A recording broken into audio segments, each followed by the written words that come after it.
Hello everyone, I'm here today with Angelo Giuliano, but he's not here with me, he's actually in Venezuela, Caracas. Isn't that right, Angelo? Yes, I'm not in Caracas, I'm in Merida. So basically it's the province. It's in the province of Venezuela. So it's down south of Venezuela. Okay. Can you tell us when you went there and how the journey was? Okay, so basically it was smooth. I arrived in Caracas, I stayed a week, and then I came to Merida. I used to live here in Merida 20 years ago. I was here in 99. So remember, 99 was Chavez was already 2 years in power, and you could see Hugo already back Chavez. then you had the opposition backed by exactly Hugo Chavez was you could see the opposition, which was backed heavily funded by the U.S. through National Endowment for Democracy and U.S. aid, and they were already stirring up problems. So basically, let me give you a few information about what's going on here. Venezuela is under very heavy sanctions. You have to keep in mind that roughly the GDP went down by almost like 70 to 80%. So the country is just struggling. Venezuela has the largest oil reserve in the world. And at the moment, it's not self-sufficient in terms of gasoline. So gasoline is coming over from Iran.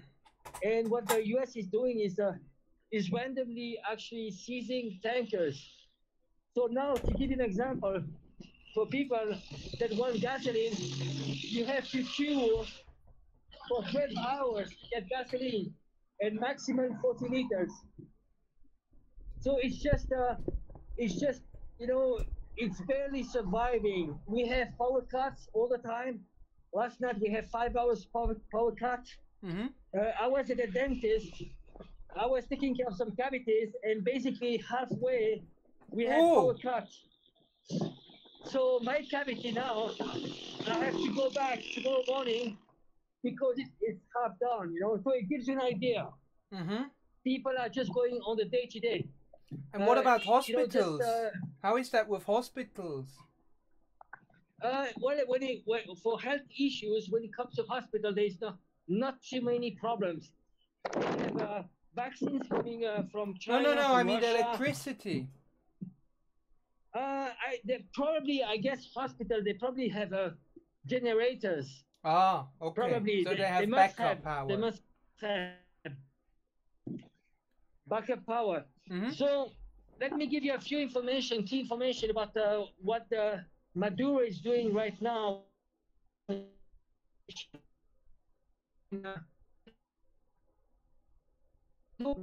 You're breaking up again. Let's wait a minute.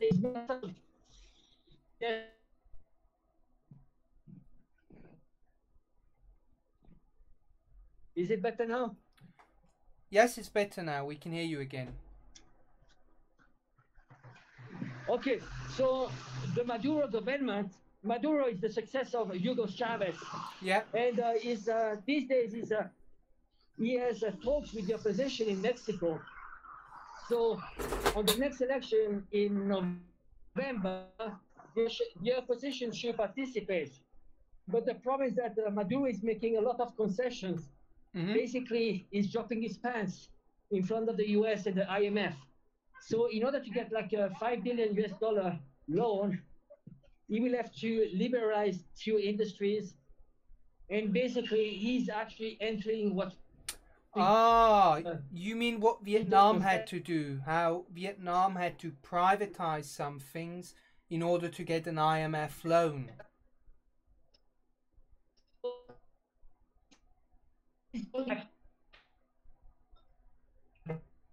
You're breaking up. One moment. Going against Maduro government. Angelo, you mean like Vietnam, which had to privatize a certain amount to get an IMF loan? Exactly. Pretty much similar. So it's concessions, but it's very heavy. Now, the communist split. now the left will be made up of two parties: the party of Maduro, PSU, and the communists. So you have the left, and it's a question mark. The elections are the local elections. That's important, but it's going to give some ideas on which directions the country is going. So these days I will be following the elections with the communists, and I will be learning with them on how they campaign, what is the ideology, what they want to do. Mm-hmm. So there is this ways. I mean, basically, it's either we open up the market, the economy, and it's basically selling your soul to the U.S., or they go all the way to the revolution, which would be similar to Cuba. Yeah. So this is where it's a crossroad right now for Venezuela. Mm-hmm. It's a big question mark, but it's very hard to criticize, because if you come over here, you will see people struggling, and just people that have enough. It's one generation, lost generation. There's a 5 to 6 million Venezuelans which left the country. Yeah. Imagine, we are talking about 20% of the population which had to leave. Angelo. You know? And they Angelo. You know, some of them, the lucky ones, they were. Yeah. When you're not walking around, the connection is much better. Okay. So basically, the country is so to look at the big picture. Mm-hmm. Look at what Vietnam did. Vietnam did everything so they could lift up sanctions. But that meant they had to privatize a lot of their markets. It's the price to pay on the short term and then keep the long-term picture. The thing is that people are, and you know, it's sadly what I'm realizing the same. You have people get enough, they would take anyone but Maduro. And I have to say, I have to be honest, there's a problem of corruption here. No matter which government they choose, there's always corruption. So it's an endemic problem that they need to solve over time, you know? So basically, that's the situation. I suggest one thing, Jason. I have to get going now, but I suggest that we keep on this discussion. And I will meet with several. Could you repeat that? You're breaking up again.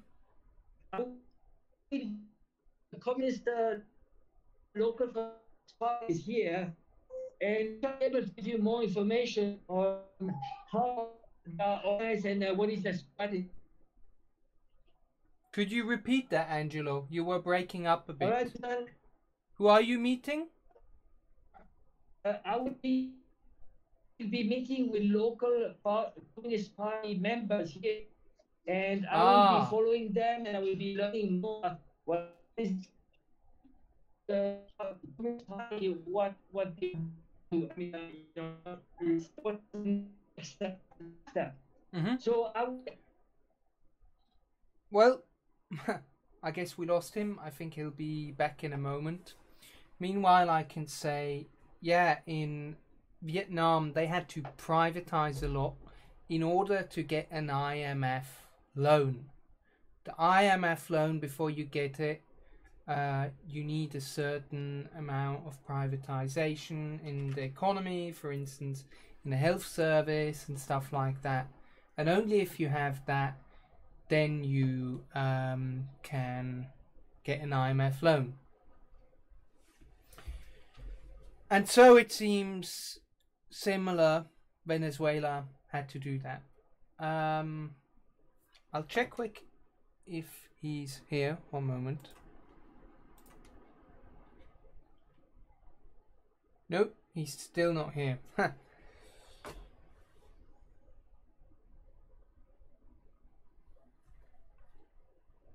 Well, ladies and gentlemen, I think we've officially lost him. But we'll be making a second part, and hopefully he'll have better internet. But yeah, he really is he's in Venezuela at the moment. and you heard it from himself. There are many problems in the country, but there are also a lot of good things happening in the country. And I'm eager to find out more. I'm very much interested to find out more about him and what he's experienced in Venezuela, because, you know, the media tells us a lot about Venezuela, but we don't actually know that much about that country. Same, for instance, with North Korea. We don't know that much about these countries, only what the media tells us, what the Western media tells us about it. And that's why we have our journalist Angelo Giuliano in Venezuela at the moment to learn about the country and tell us what's really going on there. So, thank you very much for watching. Please leave a like, comment and subscribe and share on various social media.